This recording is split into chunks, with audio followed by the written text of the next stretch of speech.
comment that you don't think it's right that I cut up a chicken because you clicked on a chicken video and you knew I was going to break down chicken because it was in the description.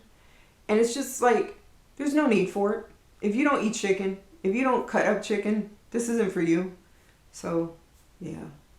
I mean, we can save each other time because I don't really care to hear about it. But, I mean, we can just save each other the time.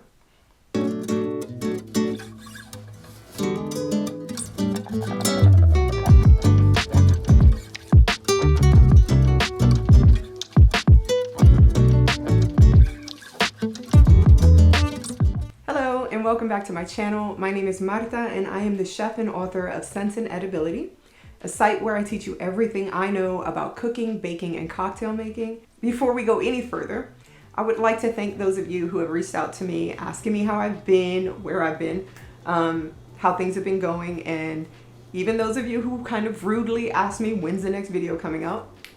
Just a reminder, I'm still a human being, and I've been going through a few health problems with my multiple sclerosis. Also, I had COVID for the first time. That was crazy. First time in 4 years. Since COVID's been a thing, I got COVID.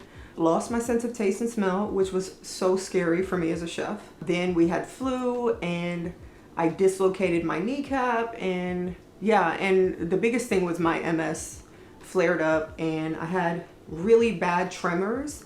So I didn't want to record a video and all you would see is my shaking hands because that's kind of distracting.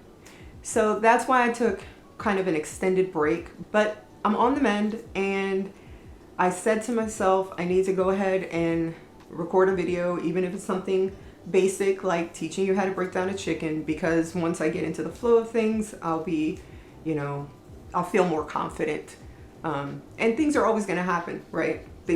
Life is going to happen, so I have to just kind of plow through it. But thank you so much for those of you who have reached out to me and asked me how I'm doing. I really appreciate it. It means a lot to me.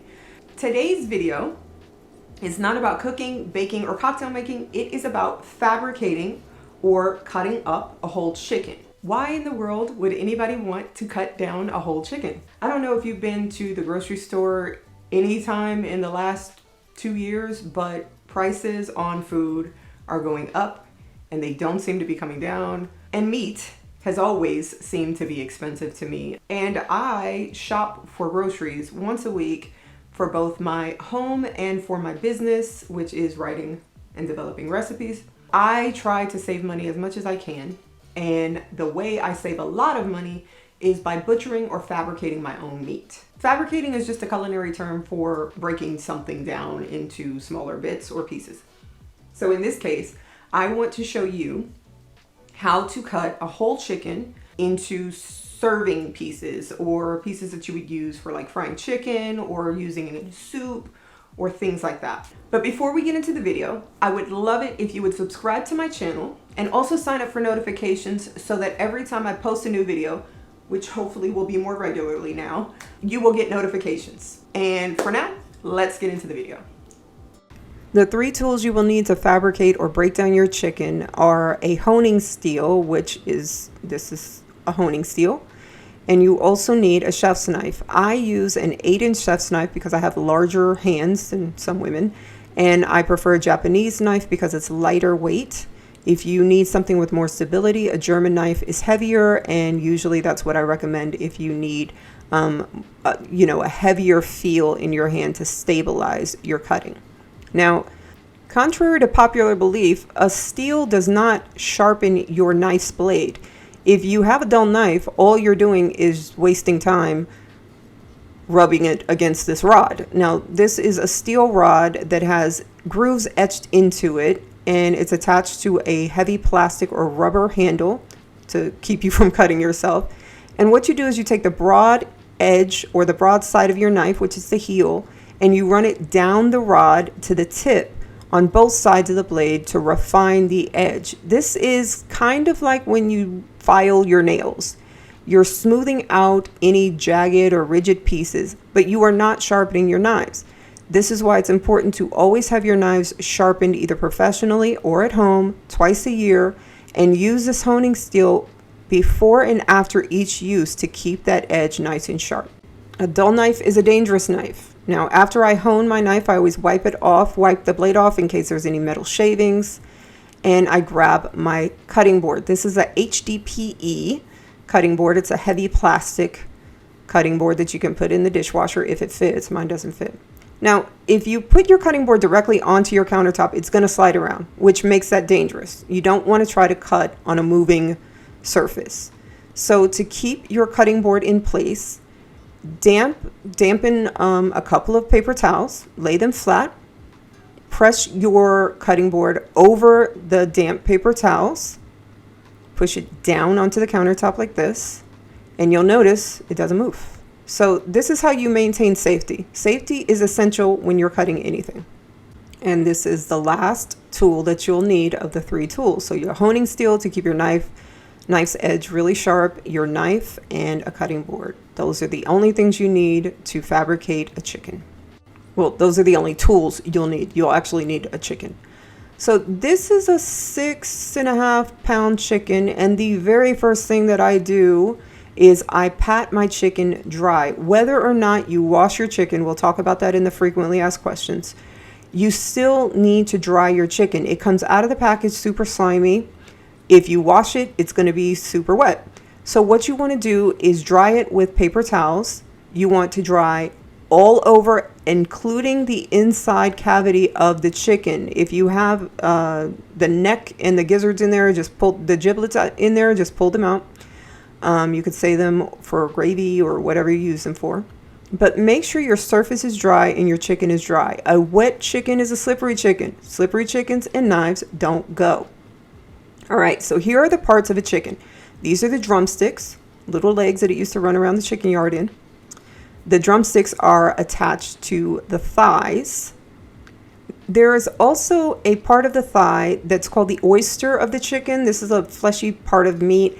Don't focus too much on this until you get really familiar with how to break down a chicken. But for now, those dimples are where the thigh joint meets the backbone. Now we have the wingtips attached to the flappers, which are attached to the drumettes. This is what you get when you get party wings. And the drumettes are attached to the backbone of the chicken, which runs down the length of the back of the chicken. So if I flip it over, this is the breast. These are the breasts. This is a chicken breast. They're usually broken down into 2 pieces. So you get 2 chicken breasts, but it's really 1. It's just a chicken breast cut in half. So what you want to do is use your chef's knife to cut away the very thin piece of skin to open up the space between the breast and the thigh. Now I'm going to cut away this piece of fat because it's not going to serve me any purpose.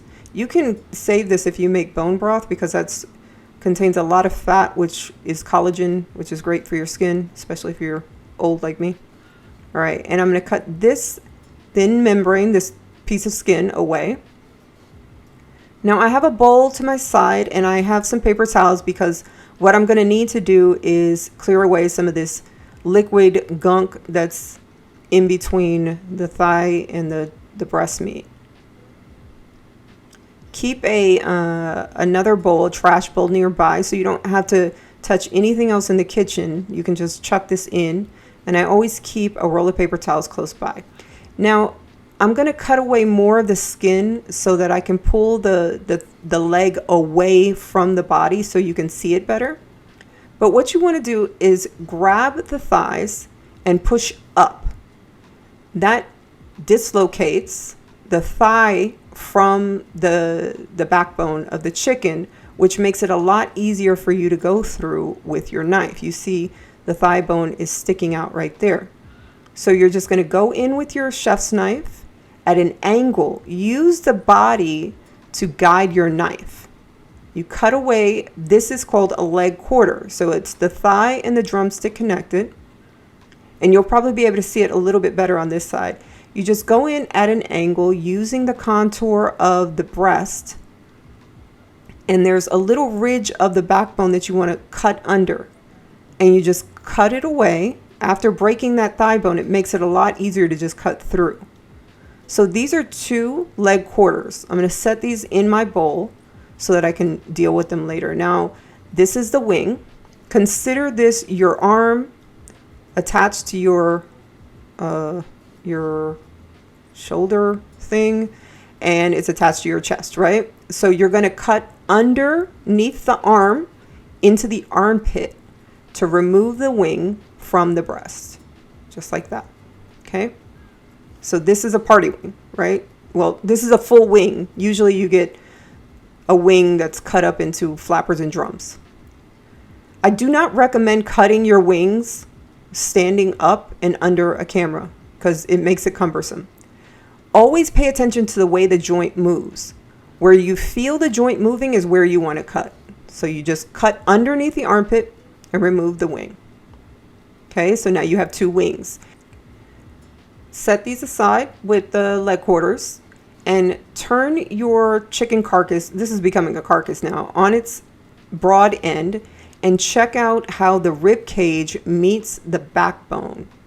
Okay, there's that yellow line is fat. It kind of indicates where that membrane is. They're held together by a very thin membrane. So just run your knife in between the rib cage and the backbone. And once you hit, there's going to be a part where it's the wishbone. You want to grab the breast and the backbone and separate them. Pull them apart. Cut underneath where the neck would be. And remove the backbone or the chicken back from the breast. Now, that's your chicken back. On the left, this is part of the wishbone. You can either try to cut around it or just break it off. I mean, I usually just do that. Okay, don't get rid of this. This is perfectly usable meat, especially if you make soups or bone broth. But now I want to show you, this is called the keel bone. The keel bone attaches the breast. So this is probably the most cumbersome part of butchering a chicken. You want to make a slit right at the top of that keel bone and run your thumb underneath the cartilage, or between the cartilage and the bone, and do the same on the other side. You see it's coming away from the meat. Now grab the broad end and give it a pull. And it's going to come out. It usually comes out in one piece. Sometimes it comes out in two. I got a little piece right here that I need to remove. But removing this, you don't have to. But if you don't, you're going to wrestle with trying to cut these two breasts or cut the breast into two pieces. With that removed, it makes it a lot easier. You just cut through that top piece of bone and then you can, cut the breast into two. So I'm going to flip this over and now you see that I have two breasts. Okay. You can get rid of any excess fat. I mean, I know what I'm going to use this chicken for, so I don't need that fat. But let me show you what the chicken looks like, what it used to look like before we came at it with our sharp knife. We have two wings. We have our leg quarters. We have our chicken back and our two breasts. Okay. I'm going to get rid of these because I'm not going to use this for the recipe that I'm going to use this chicken in. And now I want to show you how to break this down even further. Now, I always save my chicken back. That's just the way I was taught. But with chicken breast, they are so big and just bulky that I never keep them intact, especially if I'm making something like fried chicken. I cut my chicken breast into two pieces. You're going to have to go through the fleshy part and then press down through the bone, the rib cage that is still, or the rib pieces that are still attached to the bone. And you're going to do the same thing with the second part. This just makes it easier to cook, faster to cook, and easier to eat once you fry or cook it in a soup. And before I move on to the leg quarters, I want to wipe this down because it's getting slippery. And again, safety is key, so wipe down your cutting board. Okay, so this is a leg quarter. You can make this as is, but always notice there's a line of yellow fat that runs between the thigh bone and the drumstick or the leg bone. And that's how you know where to cut. You can also use the technique where you move the joint and feel for the joint where the two joints meet. Again, that yellow line is your indicator. You cut right on that yellow line and you now have a drumstick and a thigh. Put those to the side and grab your wing, football food, right? So the wingtip is attached to the flapper and there's a little knot. If you just run your knife right through that knot, you'll separate the wingtip from the flapper. And if you run your knife along that V, you will separate the flapper from the drumette. Okay? Wingtips are usually not consumed. I know some people that eat them, but I don't. But this is what you would use or do if you buy a bunch of wings and you just want to separate them into party style wings so that they're smaller. These are appetizer sized wings. Now, as a bonus, I want to show you how to cut a chicken in a different way. Now, this chicken has seen better days. I mean, it was not defeathered properly, so I'm just removing the leftover tail feathers and the pin feathers that are stuck in its wing. Poor thing. I'm going to flip it on its back. And what I want to show you how to do is how to spatchcock a chicken with a knife. Now, I'm kind of bending it so that I can get it a little bit flatter, but I'm going to run my knife down its back. So instead of separating it the way I did with the other chicken, I am now separating the backbone from the wings and from the thigh bones. And you just run your knife down the two sides of the spine and you remove it, save it. This works great for bone broth. And split it open. Remember the keel bone. We're going to take the butt of our knife and we're going to make a slit at the top of the keel bone. We're going to press the body open. Push. That keel bone is cumbersome, so be patient and don't force it, okay? Run your thumb down the cartilage, between the cartilage and the meat. Hold the carcass with your non-dominant hand and pull up on the keel bone with your dominant hand and remove it. So you have just spatchcocked your chicken. This is great if you want to grill it or if you want to roast it quickly. This roasts faster than a chicken that's trussed and left whole. Now, if you want to cut your chicken into quarters or halves, you're just going to cut right down the breast, the middle of the breast, and now you have chicken halves, half a chicken. If you have a smaller family, then you can roast just half a chicken at a time, freeze the other half. If you want quarters, you're going to run your knife between the thigh bone or the thigh and the base of the chicken breast where it forms a heart. Imagine it's half of a heart. You're going to run your knife between the bottom of the heart and the chicken thigh to create chicken quarters. This is great if you want to barbecue them. This also works good if you want to roast and you are just yourself. You're just a single diner. This is great because you'll have leftovers. Here's how I store my chicken once I've cut it up. I take a freezer safe zip top bag and I fold under the top so that it doesn't get touched, the part where it zips. And I just pack my meat into this. This is a gallon size freezer storage bag. If you have a smaller family, you can pack them into quart size, but you're not going to be able to fit the whole chicken in there. And I put every piece in there, especially if I'm using this for soup. So this is how I pack the whole chicken. And this is how I pack the quartered chicken. Again, this is great for grilling if you want to smoke it. This is also great. Smoking half of a chicken is awesome. And I just pack it in the same way. It's important to fold under the top of your zip top bags. And I'm going to show you why once I get this last leg quarter in. After I remove, stand this up. After I remove my gloves, I now have clean hands and clean tops of these bags so that I can seal them without worrying about contaminating the outside of the bag with raw chicken guts. So that's just a tip that I use when I'm really packing anything, to be quite honest. I always fold under the top of my plastic storage bags so that the zip top is nice and clean. It's not slippery or wet or filled with, dried stuff that would keep it from sealing. And of course, you want to label your bags with what's in the bag, how the chicken is cut up, and the date. So I'm going to add the date to my bags. And okay, you cutting up a whole chicken. I know that's right. I'm so proud of you. I'd like to think that with the tips that I just gave you on what to look for when you are cutting up your whole chicken, that it makes it a little bit easier and a little bit less intimidating if it was before for you to do this at home by yourself. Let me answer some frequently asked questions I get about breaking down a whole chicken. No, you are not going to become a millionaire by breaking down your own chicken at home, but you are going to save some money. Let me show you what I mean. This is the actual brand of chicken that I used in the video. It's $1.29 a pound. This is a different brand. It is $1.14 a pound. I don't like this brand because they usually come all janky. But this is a whole cut of chicken priced at $1.79 a pound.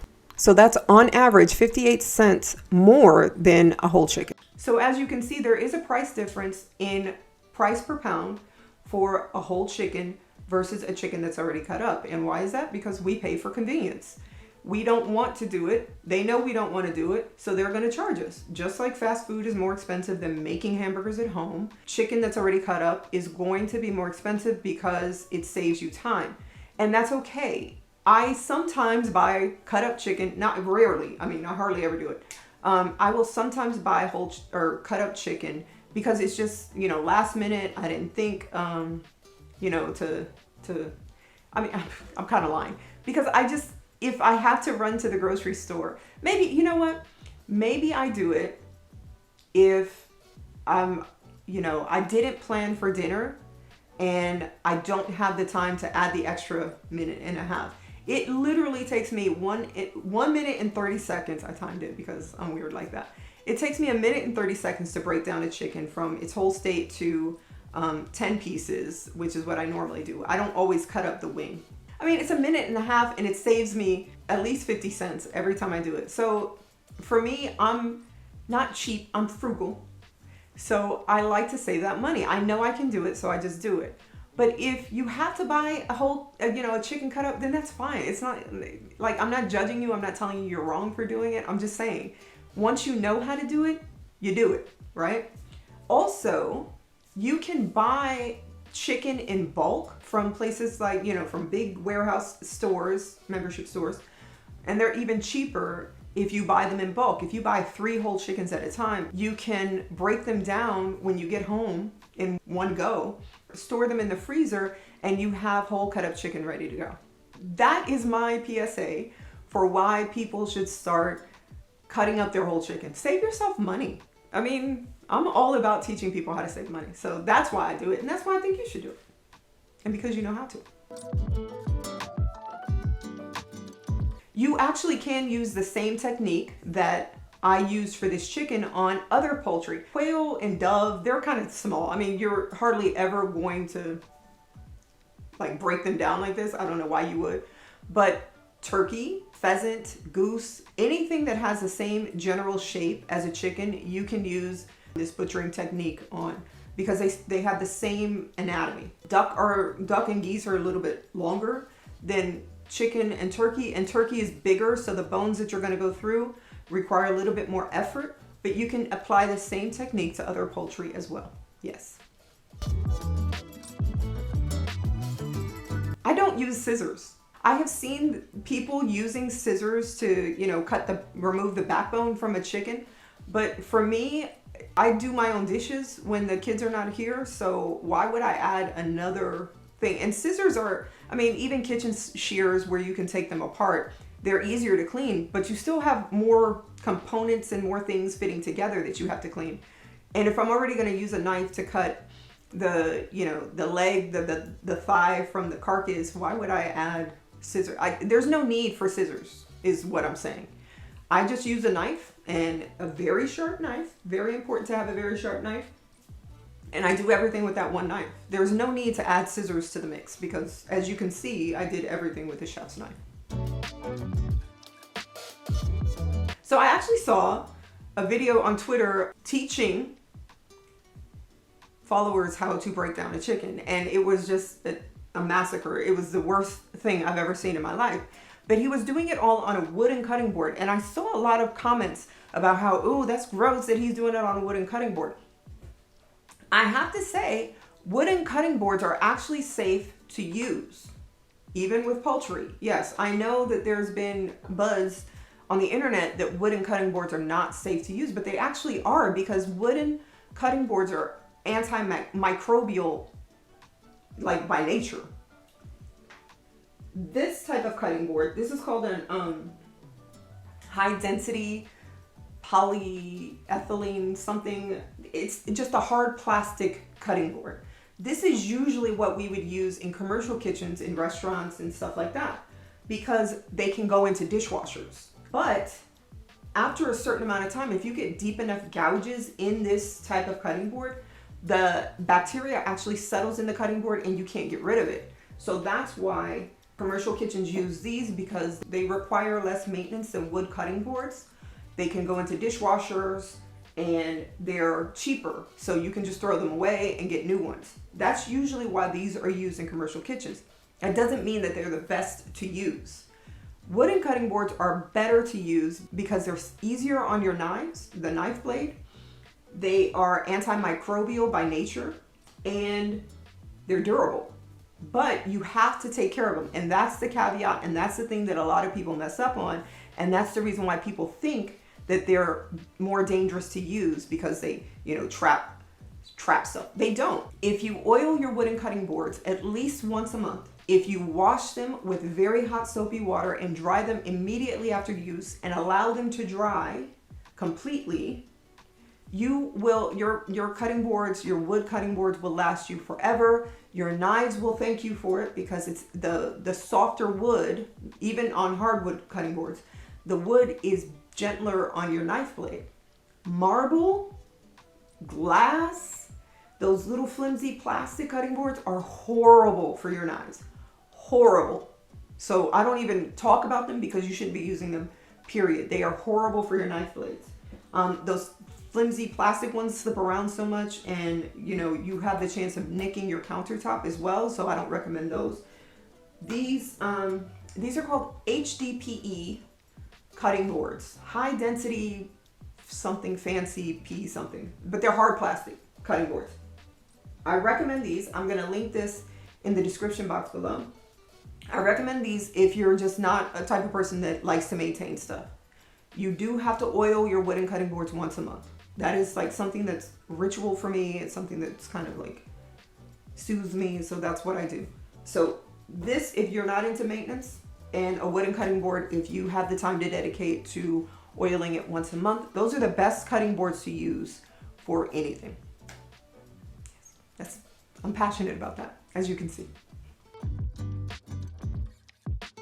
Once you have broken down your chicken, you can pack it into a freezer safe storage bag and put it in the freezer. You can freeze chicken. I don't freeze chicken for any longer than 4 months, because it starts to, like, the meat starts to break down. I don't know.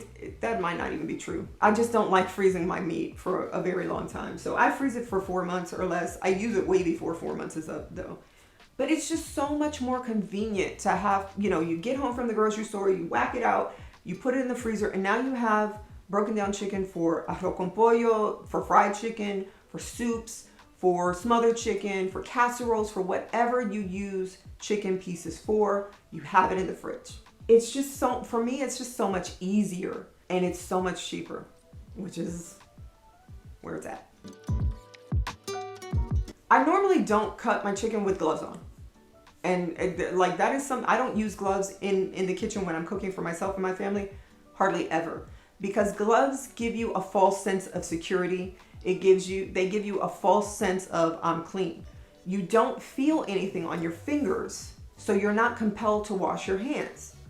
When you cut especially when you're butchering meat or poultry or fish, that mucus and that slime is on your hands, and your instinct is to say, I need to clean my hands. But when you have gloves on, you have a barrier between your skin and that thing. So you just start touching everything. You're touching your phone, you're touching, the faucet, you're touching all kinds of stuff, and all you're doing is spreading salmonella. That's gross. Don't do that. So that's why I don't use gloves normally when I'm working. The only reason why I use gloves in this video is because I was going to be touching my camera and doing all this stuff for the sake of the video. Normally I don't use gloves. No. Hand washing is king in the kitchen. Big controversy. Do you wash your chicken or not? Do what your grandmother taught you to do. What your grandmother, your mother, maybe me, what I told you to do. I wash chicken when it comes out of the package because I do. And that's something that my ancestors have done, my mother taught me, and it's just something that I stick to because it works for me. If it doesn't work for you, that's fine. Yes, I know what the USDA says. The USDA says don't wash your chicken. There's no need for it. The USDA told us a lot of stuff was okay for us that really wasn't. So I'm going to tell you what the USDA says, don't wash your chicken. What abuela and mommy said, wash your chicken. Do what your grandparents did. They lived for however long and survived.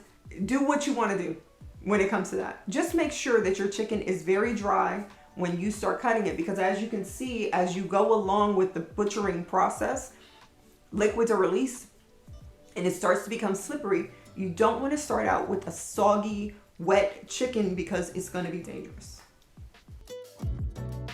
A sharp knife is a home cook's best friend. Without it, you are a danger to yourself. Dull knives require more effort, they require more force, and usually when you're mixing force with blades and fingertips and flesh, somebody's going to get cut. Hopefully it's the chicken, but more than likely it's going to be you. Invest in sharp knives, take care of them.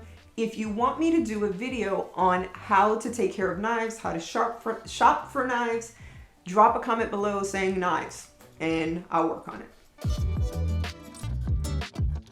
I think I've answered all the frequently asked questions that I get about butchering chickens. If you felt kind of intimidated by butchering or breaking down a whole chicken, I hope this video has inspired you to just go for it, and I know you'll do a great job. I also hope that it saves you a bit of money because, I mean, we can all use a bit of money, right? I mean, I could. So yeah. Don't forget to subscribe to my channel and sign up for notifications so that you can get notified every time I post a new video like this one. If you like this video, please give me a like. It just makes me feel better. And don't forget to comment on if you learned anything new or if you didn't learn anything. Or, hey, do you wash your chicken? Did your grandparents tell you to wash your chicken? Did your mom tell you to wash your chicken? But stay tuned for upcoming videos on how to use this chicken that you just learned how to cut up so expertly. And in the meantime, I will see you around. Bye-bye. And don't forget to stay tuned for outtakes. I think I may have one or two. I was very efficient this video, so I didn't act too goofy. Bye. Hello and welcome back to my channel. My name is Marta. I don't know what to do with my hands anymore. Chef and author. Why would anybody want to cut down a whole chicken or cut up a whole, why would anybody,